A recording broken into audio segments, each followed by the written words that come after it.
मेरी मालकिन ने मुझे अपने 15 साल की बेटी के साथ एक रात उसके कमरे में बंद कर दिया और कहा कि आज रात खूब मज़े करो। मैं हैरान था, कोई माँ ऐसे कैसे कर सकती है। वह बेचारी सो रही थी। उसे सोता देखकर मेरी नीयत खराब हो गई और पूरी रात मैंने उसके साथ जो किया, उसने तो मेरी ज़िंदगी ही बदल दी। क्योंकि उसने मुझे, मेरा नाम आरव है, मैं बेरोज़गार से बड़ा ही परेशान था। जगह जगह नौकरी ढूंढकर थक चुका था। एक दिन मेरा एक इंटरव्यू था, लेकिन वहाँ भी मुझे नौकरी नहीं मिली। गर्मी बहुत तेज़ थी। जब मैं वहाँ से निकल रहा था तो सर उठाकर आसमान की तरफ देखा। धूप इतनी तेज़ थी कि आंखें खुल ही नहीं रही थी। माथे से पसीना टपक रहा था। मैंने गहरी सांस ली और खुद से कहा, लगता है आज सूरज भी मेरी मेहनत का मजाक उड़ा रहा है।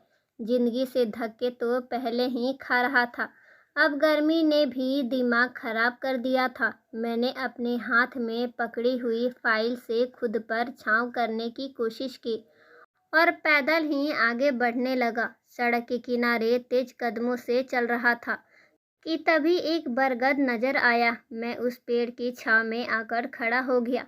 वहाँ थोड़ा सुकून मिला। बैग से पानी की बोतल निकाली, लेकिन वह भी खाली निकली।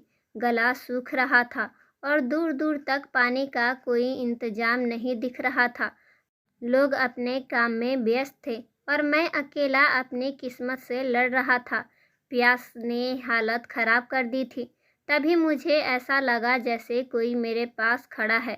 किसी ने मेरी तरफ हाथ बढ़ाया। जब मैंने देखा तो वह एक हाथ था, गोरा दूध जैसा सफ़ेद, सोने की अंगूठी और चमकीली चूड़ियाँ पहने हुए। हाथ में एक ठंडे पानी की बोतल थी। मैंने नज़र उठाकर देखा तो चौंक गया। वह एक बेहद खूबसूरत औरत थी, जिसने गुलाबी रंग का सूट पहन रखा था। उसकी उम्र करीब 45 साल की होगी, लेकिन उसे देखकर कोई भी नहीं कह सकता था कि वो इतनी बड़ी होगी। उसका शरीर, उसकी त्वचा, उसकी आंखें की चमक और होठों की मुस्कुराहट, सब कुछ इतना परफेक्ट था जैसे किसी मॉडर्न की तस्वीर हो। उसने कहा, यह लो पानी पी लो, तुम्हें प्यास लगी है ना? मैं काफ़ी देर से तुम्हें देख रही हूँ, तुम बहुत परेशान लग रहे हो। मैंने चुपचाप बोतल ले ली और एक सांस में पूरा पानी ख़त्म कर दिया।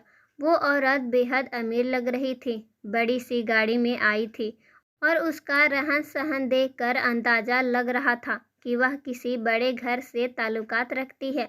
मैंने उसका शुक्रिया अदा किया और कहा, मैम मैं यहाँ पास के एक ऑफिस में इंटरव्यू देने आया था, लेकिन नौकरी नहीं मिली। बहुत कोशिश कर चुका हूँ, लेकिन किस्मत साथ नहीं दे रही। मैंने फिर से उसे धन्यवाद दिया और घर की तरफ चलने लगा। घर पर मेरी बीमार माँ और जवान बहन मेरा इंतज़ार कर रहे होंगे। सब्जी लानी थी, खाना बनाना था, घर की सारी जिम्मेदारी मेरे कंधों पर थी। पैसों की तंगी के कारण मैं ज़्यादातर पैदल ही चलने की कोशिश करता था। मैं वहाँ से निकल ही रहा था कि मुझे महसूस हुआ कोई मेरा पीछा कर रहा है। जब पीछे मुड़कर देखा तो वही गुलाबी सूट वाली औरत थी। वह मुस्कुरा रही थी और मेरी तरफ देख रही थी। मैं हैरान रह गया। मैंने सोचा शायद इसका भी घर इसी रास्ते पर होगा, लेकिन वह पैदल क्यों आ रही थी? यही सोचते हुए मैं आगे बढ़ रहा था।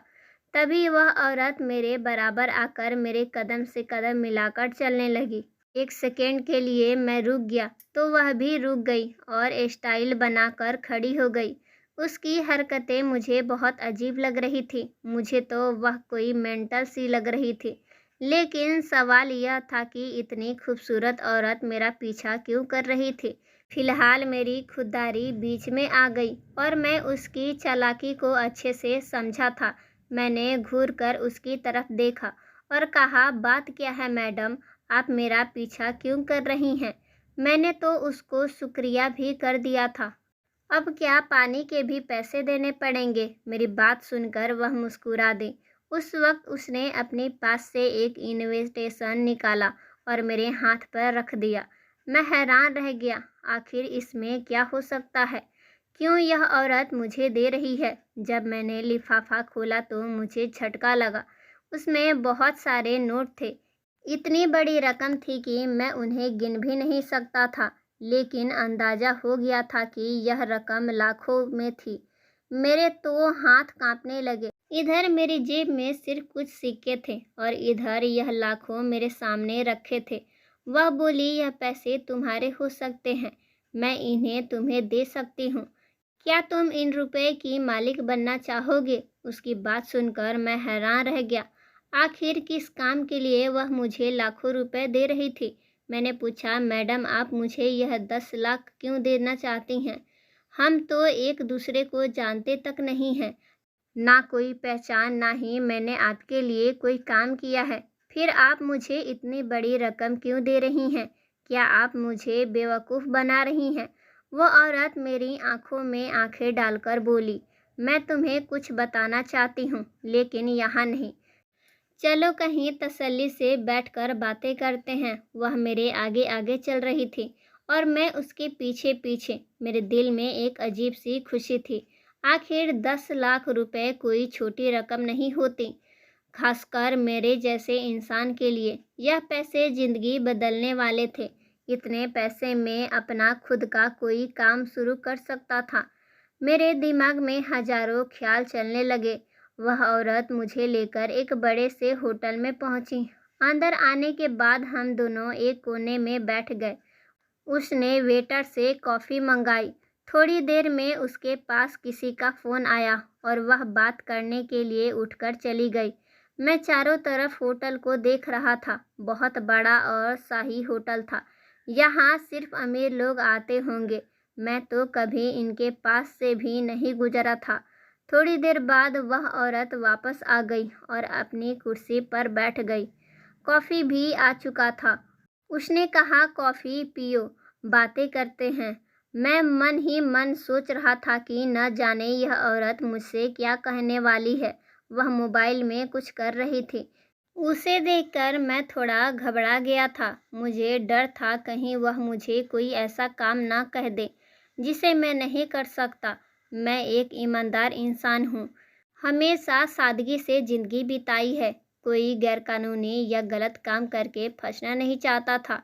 थोड़ी देर बाद उसने मोबाइल साइड में रख दिया। मेरी तरफ सख्त हो चुकी थी। फिर उसने जो बात कही उसे सुनकर मेरे होश उड़ गए। वह बोली, तुम्हें मेरी बेटी के साथ एक रात गुजारनी होगी। मेरी बेटी को लड़कों में बहुत दिलचस्पी है। यकीन मानो वो तुम्हारे जैसे जवान लड़के के लिए तो पागल हुई फिरती है। कल उसका बर्थडे है और मैं चाहती हूँ कि उसे कोई खास गिफ्ट मिले। मैं उसे तुम्हें गिफ्ट करना चाहती हूँ। उसकी बात सुनकर मैं अंदर तक हिल गया। मैंने तो कभी सोचा भी नहीं था कि कोई माँ अपनी बेटी के लिए ऐसा सोच भी सकती है। वह अपनी बेटी की रात सजाने के लिए मुझे इस्तेमाल करना चाहती थी। मैं शर्म से हिल उठा। मेरे कान जैसे सुन हो गए थे। मैंने फौरन कहा, माफ़ कीजिए मैडम, मैं ऐसा लड़का नहीं हूँ। भले ही मैं बेरोजगार हूँ, गरीब हूँ, लेकिन मेरी सोच और इज्जत मेरी सबसे बड़ी पूंजी है। मैं कभी भी ऐसा घिनौना काम नहीं कर सकता। इतना कहकर मैं उठकर जाने ही वाला था कि उसने फिर वही 10 लाख वाला लिफाफा मेरे सामने रख दिया। वह पैसों को मेरी आंखों के सामने हिला रही थी। उसकी इस हरकत ने मुझे मजबूर कर दिया था। मैं भी तो अपनी ज़िंदगी को संवारना चाहता था। मुझे दूर दूर तक कोई उम्मीद नहीं दिख रही थी। यह एक गोल्ड मौका था जिसे अपनाकर शायद मेरी किस्मत बदल सकती थी। मैंने उस औरत को देखा जो पैसे हाथ में लहराते हुए मुस्कुराकर मुझसे कह रही थी, सोच लो, इसमें तुम्हारा ही फ़ायदा है। रात की ही तो बात है और बस एक रात जो तुम्हारी किस्मत बदल सकती है। मुझे तो तुम ज़रूरतमंद लगे, इसलिए सोचा तुम्हारी मदद कर दूं, वरना मेरी बेटी को तो लड़कों की कमी नहीं है।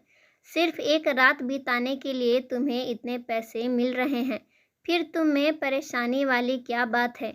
या फिर तुम इस काबिल ही नहीं हो कि किसी लड़की के साथ एक रात बिता सको? यह कहकर वह खामोश हो गई और मुस्कुराने लगी, जबकि मैं बहुत शर्मिंदा हो गया था। मैं सोच रहा था क्या करूं, क्या नहीं, इस औरत की बात मान लूं या इनकार कर दूं, घर लौट जाऊं। घर में भी तो बहुत तंगी चल रही थी। माँ बीमार थी। समझ नहीं आ रहा था कि क्या फैसला लूं।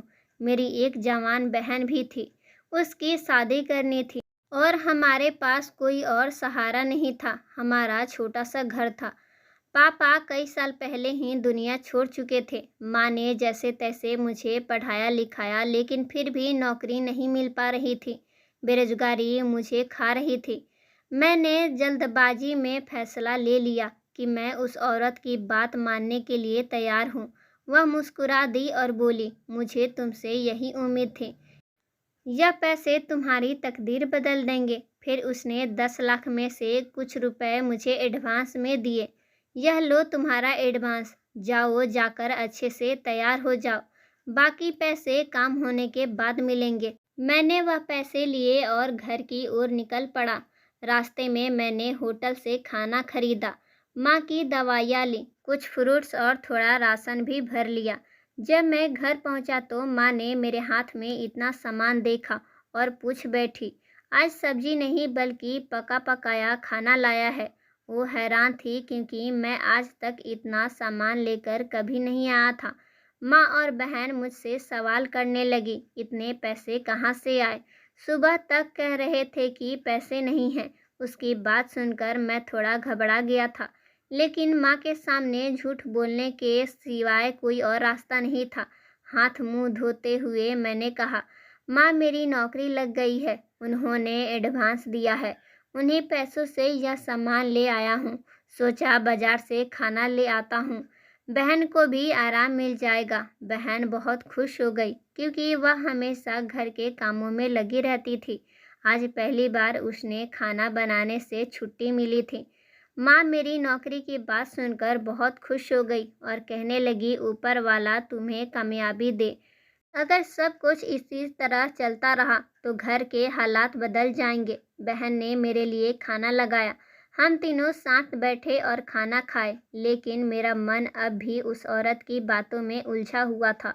वह लड़की, वह रात, वह 10 लाख रुपए, क्या यह सब कुछ सच था या कोई जाल? जो भी था, इसका सच तो कल ही खुलने वाला था। अगले दिन तय वक्त पर मैं तैयार हुआ और घर से निकलने ही वाला था कि माँ ने पूछा, बेटा इतनी तैयार होकर कहाँ जा रहे हो? मैंने कहा, माँ कल बताया था ना, मेरी नौकरी लग गई है, वहीं जा रहा हूँ। आप ऊपर वाले से दुआ कीजिए कि आपका बेटा कामयाब हो जाए। माँ की आंखों में उम्मीद थी, चेहरा खुशी से दमक रहा था। मैं घर से निकल पड़ा, एक रिक्शा पकड़ा और उस औरत के बताए पते पर पहुंच गया। जब मैं वहां पहुंचा तो सामने जो देखा, वह देखकर मेरी आंखें फटी की फटी रह गई। मैंने दोबारा पते को देखा, फिर उस जगह को। यह कोई घर नहीं, एक महल था। इतना शानदार और भयावह घर मैंने आज तक नहीं देखा था। सोच में पड़ गया था कि इतनी अमीर औरत ऐसा कैसे कर सकती है। मैं उसके दरवाजे पर खड़ा होकर दस्तक दिया। उस नंबर पे कॉल करने लगा। उसने फ़ोन उठाया और कहा, हाँ कहो तुम। मैंने बताया कि मैडम मैं आपके घर के बाहर हूँ। उसने कहा, बाहर क्यों खड़े हो, जल्दी अंदर आओ, मैं तुम्हारा बहुत देर से इंतज़ार कर रही हूँ। मैं डरते हुए उस घर के अंदर गया। ऐसा घर तो मैंने फिल्मों में ही देखा था। आज पहली बार किसी इतने आलीशान घर के भीतर कदम रखा था। जैसे ही मैं अंदर पहुंचा, वह औरत तैयार होकर मेरे सामने खड़ी थी। मैंने धीरे से कहा, मैडम मैं कोई ऐसा वैसा लड़का नहीं हूँ, मैं मजबूर हूँ, लेकिन यह काम मजबूरी में ही करने आया हूँ। वह मुझे देखकर हंसने लगी और कहने लगी, मैं तो तुम्हारी नीयत देखना चाहती थी। मुझे लग रहा था कि तुम मेरा काम ढंग से नहीं करोगे, लेकिन अगर तुमने मेरा काम ठीक तरीके से नहीं किया तो मैं तुम्हें पैसे नहीं दूंगी। अगर तुम्हें यह पैसे लेने हैं तो तुम्हें मेरे कहने के मुताबिक काम करना होगा। उसने मुझसे कहा, अच्छा चलो ठीक है, तुम बैठ जाओ। फिर उसने नौकरानी को आवाज़ लगाई और कहा, मेहमान आए हैं, उनके लिए चाय बनाओ। मैं जितना हैरान हो रहा था, मेरे लिए उतना ही काम था। मैं बहुत ज़्यादा परेशान था। मगर वह औरत कहने लगी, तुम्हें यहाँ किस काम के लिए बुलाया गया है? वह काम तुम्हें रात को शुरू करना है। तब तक तुम्हें यहाँ रहकर समय बिताना होगा। मैंने उस घर में बैठे बैठे सारा दिन गुजार दिया। बार बार खाने पीने का कुछ न कुछ दिया जा रहा था। जब रात हो गई वह औरत मेरे पास आई और कहने लगी, तुम्हारा इंतज़ार अब खत्म हुआ। अब तुम्हें मेरी बेटी के कमरे में जाना होगा। मेरी बेटी तुम्हारा इंतज़ार कर रही है। मेरे दिल की धड़कनें तेज़ हो चुकी थीं। अगर उसकी माँ इतनी खूबसूरत है तो उसकी बेटी भी इतनी ही सुंदर होगी। और जब उसकी माँ खुद मुझे उसकी बेटी के कमरे में भेज रही थी, तो फिर मैं उस काम को मना क्यों करूं? मैं सीढ़ियाँ चढ़ते हुए उस लड़की के कमरे के बाहर आ गया। उसकी माँ ने खुद ही कमरा खोला। मेरा दिल जोर जोर से धड़क रहा था। मैंने जैसे ही कमरे के अंदर कदम रखा, सामने का नज़ारा मेरे होश उड़ा देने वाला था। कमरे को इस तरह सजाया गया था जैसे आज मेरी सुहागरात हो रही हो। एक लड़की बेड पर लेटी हुई थी। वह लड़की बहुत ज़्यादा खूबसूरत थी। इतनी सुंदर लड़की मैंने आज तक नहीं देखी थी। लेकिन एक अजीब बात थी, वह लड़की सो क्यों रही थी या फिर बेहोश थी? मैंने उसे देखकर उसकी माँ से सवाल किया, यह लड़की सो रही है।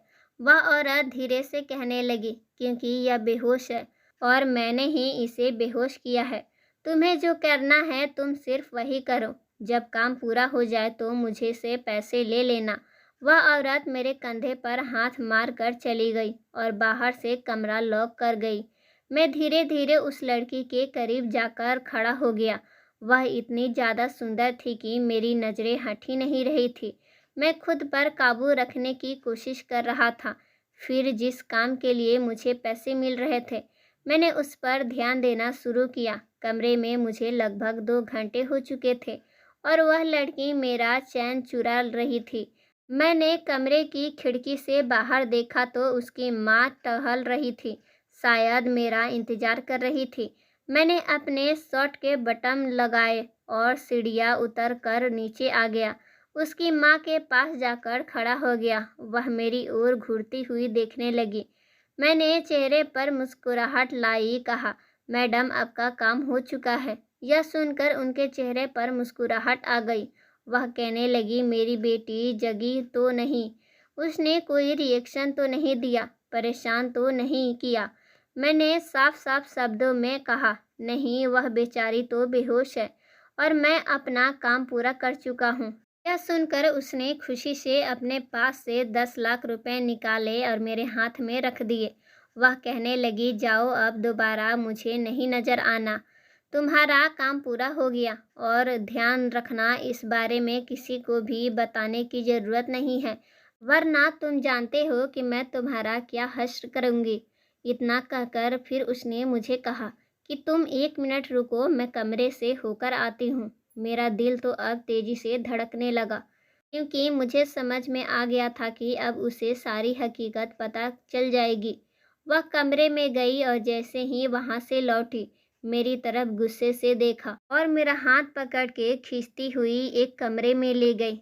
उसके बाद उसने मेरे साथ कुछ ऐसा किया जिसके बाद मेरे पैरों तले ज़मीन खिसक गई।